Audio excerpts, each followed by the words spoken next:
안녕하세요. 2020년 9월 24일 목요일 과학 시간입니다. 오늘은 지난 시간에 이어서 검정고시 문제를 함께 풀어보도록 하겠습니다. 오늘은 2019년 제1회로 실시된 검정고시 가운데 문제를 선정해서 풀어보도록 하겠습니다. 자, 그럼 1번 문제부터 볼까요? 1번 그림과 같이 평만 겨울에 비치는 글자는 됐습니다. 네, 예쁜 아가씨가 거울을 보고 있네요.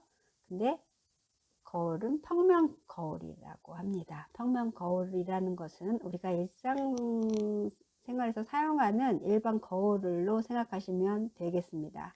거울에는 오목거울, 볼록거울 이런 것들이 있는데 우리가 일반적으로 보시는 거울은 평면 거울이 되겠습니다. 자, 이렇게 티셔츠인가요? 셔츠에 뭐라고 글씨가 비치는데요. 거울에 어떤 글씨일까요? 어떻게 비칠까요? 네 가지 번호가 있습니다. 보기에서 사과라고 했고요. 1번, 2번은 사랑, 3번 소리, 4번 소망. 어떤 게 될까요? 네, 그렇죠. 글씨가 거꾸로 비치긴 하는데 사랑이라는 글씨입니다. 그래서 정답은 사랑 2번이 되겠습니다. 그 다음 2번 문제 볼까요? 2번 문제, 다음 중 자석을 이용하여 분리할 수 있는 혼합물은 그랬습니다. 자석이라는 것은 쇠를 끌어당기는 그런 물질을 말합니다. 우리가 생활에서 알 수 있는 자석의 예가 우리 냉장고에 예쁜 그 과일 모양이라든가 채소 모양의 그런 것들을 이렇게 붙이면은 딱딱 붙잖아요. 냉장고가 쇠로 돼 있잖아요. 철로 돼 있어서 그거를 붙이면 마그네틱이라고 하는데 그것을 붙이면 딱딱 붙잖아요. 네, 그런 게 자석이라고 할 수 있겠습니다. 그래서 이용해서 분리할 수 있는 혼합물은 이것저것 막 혼합물이라는 건 섞여 있다는 거죠. 섞여 있는 물체나 물질을 분리한다는 걸 이렇게 나누는 거, 서로 나누는 거잖아요. 그래서 떨어뜨려 놓는 거. 그래서 우리가 폐기물도 쓰레기 분리배출한다 이렇게 얘기하죠. 이렇게 서로 따로따로 나눠서 떨어뜨려 놓는 거예요. 그랬을 때 자석이라는 건 쇠를 만나면 어때요? 탁탁 붙죠. 그래서 그런 성질을 이용해서 분리를 이렇게 해보는 거예요. 그래서 그런 게 어떤 거가 있을까 골라보는 건데요. 1번 볼게요. 콩과 좁쌀. 이거는 자석을 이용해서 고를 수가 없죠. 네, 그 다음에 2번 팥과 수수. 네, 이것도 자석은 철이나 쇳덩어리를 탁탁 이렇게 골라내는 거기 때문에 둘 다 곡식이죠. 그래서 고를 수 없고요. 분리할 수 없어요. 3번 소금과 후추. 이것도 마찬가지죠. 그 다음 4번 쌀과 쇠구슬. 네, 쌀하고 쇠구슬, 쇠로 만든 쇠구슬이 있다면 자석을 이용해서 쌀과 쇠구슬을 이렇게 따로따로 떼어놓을 수가 있죠. 그렇죠? 자석에 쇠가 붙으니까. 네, 그래서 정답은 4번 쌀과 쇠구슬이 되겠습니다. 그 다음 3번 문제. 씨가 싹 트는데 온도가 주는 영향을 알아보려고 할 때 다르게 해야 할 조건은 그랬습니다. 우리가 이제 씨앗을 이제 흙 속에 심잖아요. 뭐 상추가 됐든 어떤 식물, 무씨, 뭐 배추 이런 거 뿌리잖아요. 그런데 온도에 따라서 어떻게 얘가 변하는지, 어떤 영향을 받는지 그런 걸 알아보려는 그런 실험을 한번 해보려고 해요. 그럴 때 다르게 해야 될 조건은 뭐냐 이거예요. 그래서 이제 온도라는 거는 따뜻하거나 뭐 차갑거나 적당하거나 이런 온도죠. 우리가 겨울에는 온도가 어때요? 낮죠. 그래서 추워요. 춥고 얼음도 얼고요. 그랬을 때 씨가 싹이 잘 안 트겠죠. 네, 그리고 또 따뜻하거나 봄 같은 때는 어때요? 따뜻해지니까, 예, 따뜻하니까 이제 온도가 높죠. 그랬을 때는 이제 싹이 잘 트겠죠. 네, 그랬을 때 우리가 조건을 뭘로 하냐 그랬을 때 번호가 4개, 4가지 중에서 고르는 건데요. 1번 온도. 네, 온도가 주는 영향을 알아보고 할 때는 온도를 좀 다르게 해야 되겠죠. 조금 찬 곳에 또는 따뜻할 때, 찰 때, 따뜻할 때 이렇게 온도를 다르게 해서 영향이 어떤가 이렇게 알아볼 때는 온도를 다르게 해야지 되는 조건이 되겠습니다. 그래서 정답은 네, 1번 온도가 되겠습니다. 그 다음 4번 문제입니다. 다음 중 달에 대한 설명으로 옳은 것은? 네, 달, 네, 우리가 밤에 달을 보죠. 그 달에 대한 설명으로 옳은 것을 찾아보는 것입니다. 자, 그런데 1번 한번 볼게요. 운석 구덩이가 있다 이랬습니다. 네, 운석이라는 것은 우리가 우주를 이렇게 막 떠돌아다니는 아주 작은, 클 수도 있고 작을 수도 있고 하여튼 그런 돌덩이랄까요? 천체 무슨 조각이라 할까요? 그런 것들이 이제 달의 표면에 떨어집니다. 그러면 이제 달에 자국이 생기죠.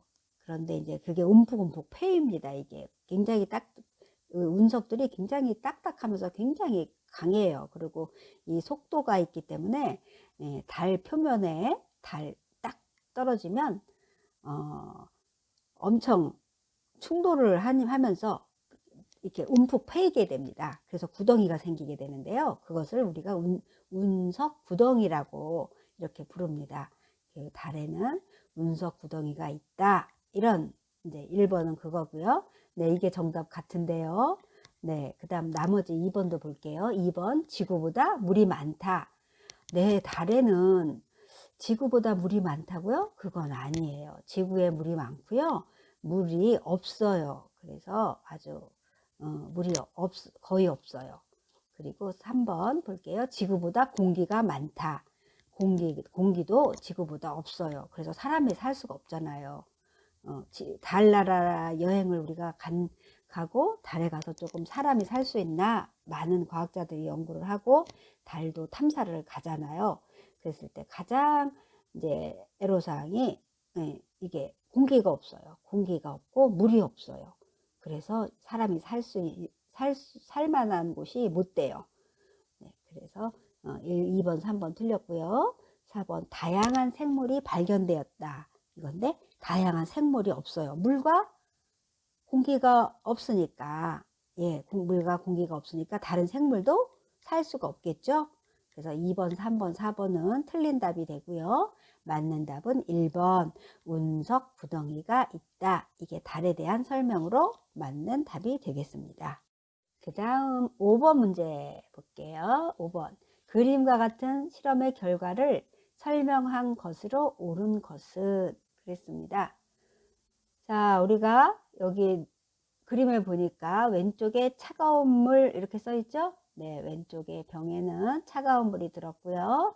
그 다음에 오른쪽에는 따뜻한 물 이렇게 써 있습니다. 따뜻한 물. 그런데 그 가운데 중간에 더하기 이런 십자 표시가 있죠? 더하기란 표시죠. 그래서 차가운 물과 따뜻한 물을 더했을 때 어떻게 되느냐 이런 실험을 한번 해본 거예요. 그래서 온도계로 온도를 재봤어요. 하나는 이제 병에 들어있고 오른쪽에는 이렇게 조금 입구가 큰 이걸 비커라고 하는데요. 실험 도구예요. 또 유리로 된 것에는 따뜻한 물을 담아져 있고요. 그 속에다가 차가운 물을 들어있는 이 보온병, 그냥 병이랄까요? 병을 한번 담가봤습니다.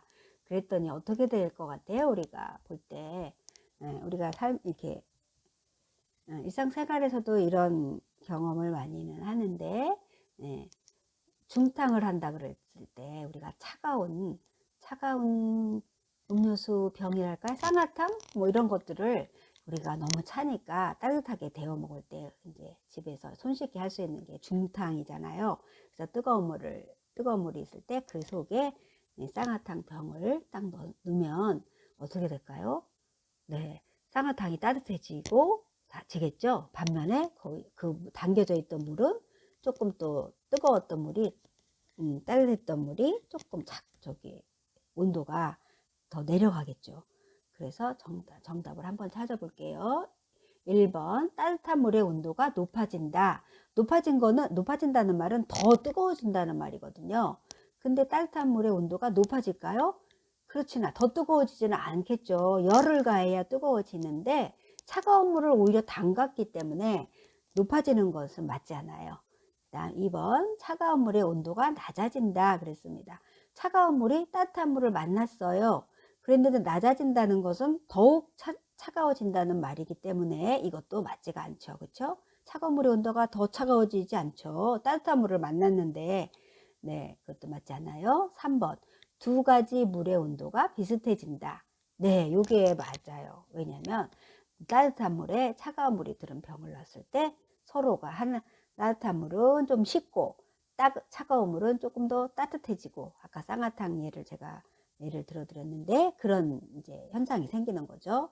그 다음 4번 두 가지 물의 온도가 모두 높아진다. 모두 높아진다는 거는 모두 따뜻해진다 그런 건데 그건 아니겠죠. 그렇죠? 열을 가해야지만 온도가 올라가는 거예요. 그래서 3번 두 가지 물의 온도가 비슷해져요. 네, 차가운 물은 따뜻한 물을 만나서 얘도 조금 미지근해지고 따뜻한 물은 찬 게 닿으니까 얘는 좀 내려가고 그래서 서로 온도가 비슷하게 된다. 그래서 정답은 3번이 되겠습니다. 그 다음 6번 문제. 다음 중 가장 많은 양의 설탕을 녹일 수 있는 것은 그랬습니다. 그런데 조건이 있어요. 단 가로 안에 있죠. 물의 온도와 비커의 크기는 같다 그랬습니다. 자, 아까 비커라는 것은 실험 도구인데요. 유리로 된 이렇게 생긴 그림에 나와 있는 그 병입니다. 실험 도구예요. 이것을 우리가 비커라고 부릅니다. 자, 비커에 4개가 있어요. 4개가 있는데 비커에 물이 들었어요. 그런데 설탕을 이 중에서 제일 많이 녹일 수 있는 것은 어떤 비커에 들은 물이 될까 골라보시는 거예요. 자, 1번 비커를 볼게요. 물이 얼만큼 들었나요? 물이 밑에 있어요. 50ml 이렇게 되어 있습니다. 물 50ml는 이제 그 양의 단위를 나타내는 건데요. 우리가 마트에 가면 우유 가장 작은 개에 거기에 써 있기를 200ml 이렇게 써 있는 거 보실 거예요. 그래서 우유 200짜리 하나 먹었어 이렇게 흔히들 하죠. 그래서 그 정도 양을 200ml는 우유고 200ml짜리 그 양을 생각하시면 되겠어요. 그런데 그거에 그 양이 안 되죠. 1번은 50밖에 안 되니까. 네, 그 정도 양이 들어있고요. 그림으로도 표시되어 있어요. 바닥에서 겨우 요 정도, 네, 밑에 이렇게 차 있어요. 그 다음에 2번 보실게요. 2번 비커에는 물이 100이 들어있어요. 100ml. 아까 50보다는 2배 정도니까 반 정도 될 것 같아요. 비커의 반을 차지했어요. 그 다음 3번. 요번에는 물이 150ml가 들어있대요. 그랬을 때 물이 또 아까 100보다는 많은 양이 4분의 3 정도, 네, 7알 정도 이렇게 들어있어요. 그 다음에 4번 비커는 다 똑같아요. 크기는. 근데 얘는 지금 여기에는 200ml가 들어있대요. 자, 그럼 1번부터 4번까지 봤을 때 물이 가장 많은 것은 어떤 걸까요? 네, 4번에 있는 비커에 들어있는 물이 가장 많죠? 왜냐하면 숫자가 제일 크잖아요. 200ml 이렇게. 그랬을 때 우리가 설탕을 그러면 가장 많이 녹일 수 있는 비커는 어떤 거가 될까요? 우리가 물 50L 물이 조금인데 같은 설탕을 놓으면 물이 많을수록 설탕을 많이 녹일 수가 있겠죠. 그렇죠? 경험들 많이 하셨을 거예요. 예, 설탕을 조금 물이 양이 조금인데 그러면 설탕은 조금밖에 안 들어가요. 그러나 물이 많을 때는 설탕을 많이 녹일 수가 있어요. 그래서 그런 원리를 봤을 때 4번 200ml 가장 많은 양의 물에 설탕을 녹였을 때 가장 많은 설탕을 녹일 수가 있다 이겁니다. 그래서 정답은 4번이 되겠습니다. 자, 그 다음 7번 문제 보겠습니다. 다음 설명에 해당하는 것은 했습니다. 설명 볼게요. 공기 중에 수증기가 응결하여 풀잎에 닿아 맺힌 물방울이다. 이런 설명이 있고요. 왼쪽에 그림 보시니까 식물의 이파리죠. 잎인데 여기에 뭔가 방울방울 물방울 같은 게 이렇게 맺혀져 있네요. 예, 그렇죠. 공기 중에 수증기가 응결하여 풀잎에 닿아 맺힌 물방울이랍니다. 이것을 우리가 뭐라고 할까요? 그런 문제인데요. 자, 1번 눈이라고 할까요? 눈은 아니죠. 그 다음에 2번 바람. 네, 바람이 눈에 보이나요? 네, 이렇게 송골송골 물방울로 맺혀져 있는 거예요. 이건 아니고요. 그 다음에 3번 이슬. 네, 어때요? 네, 이슬이죠. 이렇게 풀잎에 맺혀 있는 거. 네, 여기 아까 수증기가 응결하여 했습니다. 네, 응결이라는 것은 좀 어려운 과학 용어인데요. 예, 기체는 우리가 눈에 보이지는 않지만 공기 중에 이렇게 기체가 있습니다. 이렇게 물방울이 아니라 수증기도 기체의 일종이에요. 그래서 그 수증기가 액체로 맺히는 그 현상을 우리가 응결 이렇게 얘기합니다. 그래서 액체라는 것 즉 물방울이죠.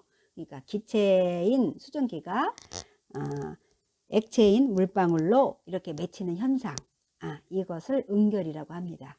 그러니까 이 설명에 풀잎에다 맺힌 물방울 그랬으니까 이슬이 정답이고요. 4번의 황사 이거는 아니겠죠. 말도 안 되죠. 네, 그래서 정답은 3번 이슬이 되겠습니다. 자, 그 다음 8번 문제 보겠습니다. 그림과 같이 도깨비 바늘의 씨가 퍼지는 방법은 그랬습니다. 사진을 보니 개의 사진이 있고요. 개 사진이 있고요. 거기 목 주변에 뭐가 이렇게 붙어 있어요. 바늘 같은 게. 그런 게 자세히 보니 원 안에 있죠. 동그라미 안에 도깨비 바늘 이렇게 써 있죠. 보이시죠? 네, 도깨비 바늘 이렇게 써 있습니다. 도깨비 바늘은 식물인데요. 산이나 들에서 많이 볼 수 있는 한해살이 풀의 일종입니다. 그런데 국화과에 속한다고 하네요. 근데 이게 바늘 같이 생겼고요. 끝이 이렇게 갈고리처럼 이렇게 가시가 많이 붙어 있어서 이렇게 털이라든가 우리가 털옷을 입는다든가 옷 같은데 이런데 잘 달라붙는 그렇겠죠, 그렇죠? 네. 그런데 이제 이게 동물의 몸에 이렇게 붙어 있네요, 이 도깨비 털이. 그래서 자, 문제가 뭐냐면 그림과 같이 이렇게 동물의 털에 붙어 있죠, 도깨비 바늘이.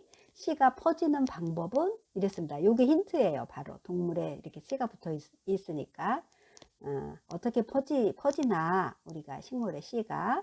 자, 다른 꽃씨 같은 경우는 이제 바람을 통해서 많이 이제 민들레 같은 경우도 그렇고요. 많이 퍼지잖아요. 근데 도깨비 바늘이라는 이 식물 풀은 어떻게 퍼지는지 볼게요. 1번 물을 이용하여 퍼진다. 네, 물을 이용해 퍼지는 거 아니죠. 2번 껍질이 터지면서 퍼진다. 네, 이것도 아니에요. 그 다음 3번 동물의 몸에 달라붙어 퍼진다. 네, 이게 맞겠죠. 이렇게 그림처럼 동물의 몸에 이렇게 붙어서 동물이 이제 막 움직이니까 얘가 이렇게 운반을 해주는 거예요. 네, 그 다음 4번 동물의 배설물을 통하여 퍼진다. 이건 아니겠죠. 배설물이라는 것은 동물이 이걸 먹어야지, 먹고 나서 배설해야 되는데 예, 이거는 이제 먹기 전에 아마 다칠 거예요. 그렇죠? 삼킬 수도 없고. 그래서 4번 틀렸고요. 그렇다면 정답은 바로 동물의 몸에 달라붙어 퍼진다. 그 다음 9번 문제. 기억에 들어갈 말로 옳은 것은? 기억을 보면 그 네모 안에 설명이 있습니다. 거기 기억이라고 있죠. 네, 읽어볼게요. 생선 비린내가 나는 도마를 식초로 닦아내면 이제 이랬습니다. 기억에 어떤 말이 들어갈까? 그 맞는 말을 골라라. 그런 문제예요. 자, 하나씩 볼까요? 1번. 타는 냄새가 난다. 네. 생선 비린내 나는 도마를 식초로 닦아내는데 왜 타는 냄새가 날까요? 그건 아니죠. 2번. 비린내가 강해진다? 그렇지는 않을 거예요. 식초 냄새도 굉장히 강하잖아요. 네. 그래서 더 강해지지는 않아요. 그 다음 3번. 비린내가 약해진다. 네, 이게 맞아요. 식초로 닦아내면, 네, 비린내와 식초의 그 강한 식초 냄새가 중화돼서 이렇게 섞여서 약해집니다. 그 다음 4번. 검은 연기가 발생한다? 네, 이것도 아니죠. 정답은 3번. 비린내가 약해진다. 이것입니다. 자, 다음 10번 문제. 다음 중 렌즈를 이용한 기구는? 그랬습니다. 렌즈라는 것은 투명한 그 유리로 되어 있는 건데요. 우리가 이렇게 빛이 있잖아요. 빛을 이렇게 모은다든가 또는 이렇게 빛을 이렇게 흐트러뜨려 가지고 분산시켜서 보이는 이게 물체를 이렇게 크게 보이게 하거나 뭐 작게 보이게 하거나 할 수 있는 그런 물체를 렌즈라고 합니다. 그랬을 때 우리가 뭐 카메라도 렌즈가 있죠. 그리고 또 눈이 나쁘면 어때요? 뭐 렌즈를 낀다 뭐 이런 말 들어보셨죠? 네. 그럴 때 이제 렌즈가 이용되는데요. 자, 보기를 볼까요? 자, 1번 고무관. 네, 이거는 해당 없어요. 그 다음에 2번 돋보기. 네, 돋보기 해당되겠죠. 그렇죠. 돋보기는 작은 거를 크게 보이게 하는 거잖아요. 그러니까 이제 아까 얘기했잖아요. 빛을 모으거나 분산시켜 가지고 물체를 크게 확대시킬 수도 있고 축소할 수도 있고, 예, 작게 보일 수도 있고 이렇게 하는 그런 역할을 한다 그랬어요. 그래서 돋보기가 정답이 되겠고요. 예, 막대 자석 3번에 그건 안 되겠죠. 4번에 약숟가락. 예, 렌즈랑은 관계가 없는 것들이고요. 정답은 2번이 되겠습니다. 자, 오늘 이렇게 10문제를 함께 풀어보았는데요. 네, 우리 일상생활에서 많이 접할 수 있는 문제들이 많이 있었던 것 같아요. 네, 자, 오늘은 수업 여기까지 하고요. 여러분 고생 많이 하셨습니다. 다음 주에 뵙겠습니다.